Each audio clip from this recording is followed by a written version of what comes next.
ఈరోజు మనం ఒక అద్భుతమైన కవిత గురించి మాట్లాడుకుందాం.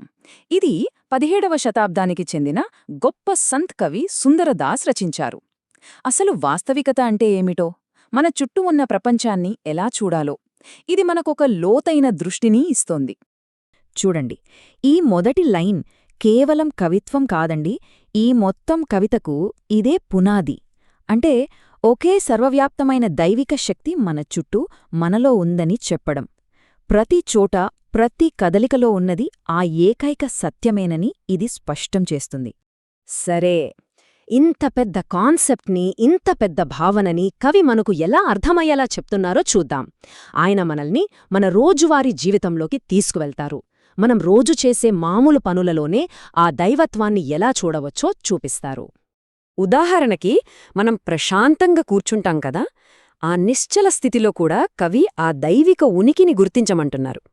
ఇది కేవలం ధ్యానం గురించే కాదు, జస్ట్ ఉండటం అనే ఒక సింపుల్ యాక్షన్లో కూడా ఒక పవిత్రత ఉందని సూచిస్తున్నారన్నమాట. అలాగే కూర్చోవటం మాత్రమే కాదు, మనం లేచి నిలబడతామే, ఆ చర్యలో కూడా అదే శక్తి ఉంది.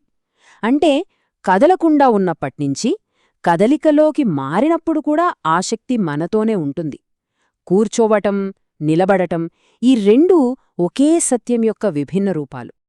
ఇది కేవలం మన బాడీ పోస్చర్స్కి మాత్రమే సంబంధించింది కాదు.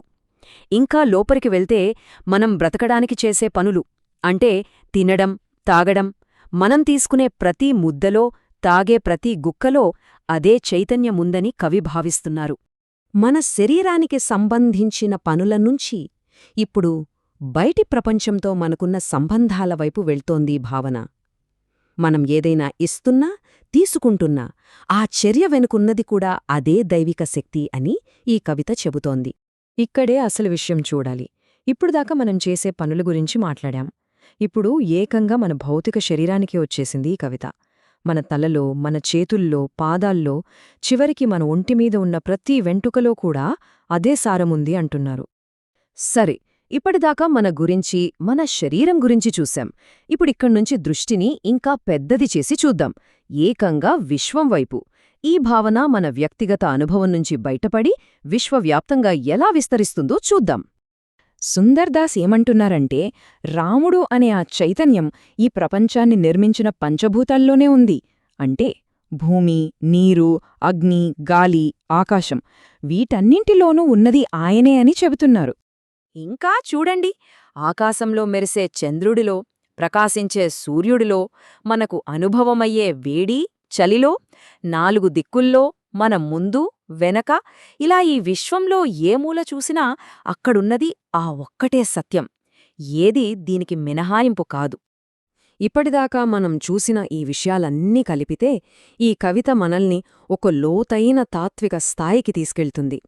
మన కంటికి విరుద్ధంగా, వేర్వేరుగా కనిపించే విషయాలన్నీ నిజానికి ఒకటే అని, ఆ ఏకైక సారం ఎలా అన్నింటినీ ఏకం చేస్తుందో ఇది వివరిస్తుంది. ఇది చాలా కీలకమైన పాయింట్. రాముడు ఒక్కడే. మళ్లీ మన చుట్టూ కనిపించే ఈ అనంతమైన వైవిధ్యంలో ఉన్నది కూడా ఆయనే. అంటే ఏకత్వం, అనేకత్వం రెండూ ఆయనే. అద్వైతం చెప్పేది కూడా ఇదే కదా. ఇదింకా అద్భుతం. ఈ ఉనికి మన కంటికి కనిపించే రూపాల్లోనే కాదు, మన ఇంద్రియాలకి అందని అవ్యక్త స్థితిలో కూడా ఉంది. అంటే మనకు తెలిసిన దానిలో, మనకు తెలియని దానిలో కూడా ఉన్నది అదే. ఈ సూత్రం శబ్దానికి కూడా వర్తిస్తుంది. పూర్తి నిశ్శబ్దంలోనూ ఆయనే ఉన్నారు, పెద్ద గర్జనలోనూ ఆయనే ఉన్నారు. అంటే మౌనంలోనూ ఆయనే, నాదంలోనూ ఆయనే. చివరిగా ఈ కవిత అసలు పాయింట్కి వస్తుంది. ఆ వాస్తవికత అనేది మనం చెప్పే ఏ లక్షణాలకు, అంటే రూపం, రంగు, పేరు, వీటన్నింటికీ అతీతమైనది. అది ఒక పేరులేని, నిర్వచించలేని మూలమని సూచిస్తుంది. సరే, ఇవన్నీ కలిపి చూస్తే మనకు ఏమర్థమవుతోంది? ఈ కవిత మనకు అందిస్తున్నది ఒక సంపూర్ణమైన ఐక్యత యొక్క దర్శనం. ఎక్కడా గ్యాప్ లేకుండా అంతా ఒకటే అనే భావన. ఇదే దీనిలోని ముఖ్యమైన సారాంశం, ఒక ప్రపంచ దృష్టికోణం. ఇక్కడ వ్యక్తికి, ప్రపంచానికి మరియు దైవానికి మధ్య ఉన్న విభజన పూర్తిగా కరిగిపోతుంది. అంటే దైవం అన్నింటిలో ఉండటం కాదు, అన్నీ ఆ దైవమే. ఈ ఐక్యత కేవలం ప్రదేశానికే పరిమితం కాదు, కాలానికి కూడా వర్తిస్తుంది. అంటే మొదట్లో ఆయనే, మధ్యలో ఆయనే, చివరికి ఆయనే. కాలంలోని ప్రతి క్షణంలోనూ ఉన్నది ఆయనే. ఏ ఒక్క క్షణం కూడా దీనికి మినహాయింపు కాదు.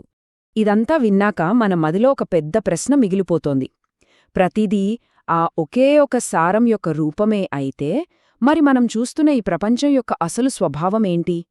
ఈ ఏకీకృత దృష్టితో ప్రపంచాన్ని చూస్తే మనకు ఎలాంటి ఆచరణాత్మకమైన మార్పులు కనిపిస్తాయి? దీని గురించి ఆలోచించాలి.